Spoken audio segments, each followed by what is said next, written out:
नाशिकमधल्या जीवघेण्या खड्ड्यांमुळे आतापर्यंत अनेक जणांचे मृत्यू झालेत आणि आता प्रशासनाचे अधिकारी आणि लोकप्रतिनिधी रस्त्यांची पाहणी करत आहेत।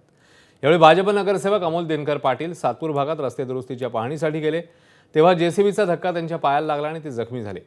पायाला दुखापत झाल्यानं त्यांच्यावर शस्त्रक्रिया पार पडली। त्यामुळे अमोल पाटील आज नाशिक नगर महापालिकेच्या महासभेत व्हीलचेअरवर सभागृहात येताना पाहायला मिळाले।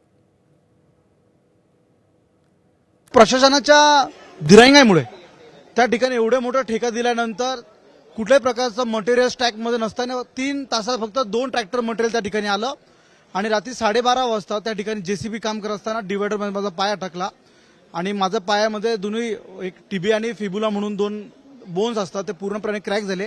2 सर्जरी माझ्या या पायावरती शस्त्रक्रिया पार पडल्या। एबीपी माझा, उघडा डोळे बघा नीट।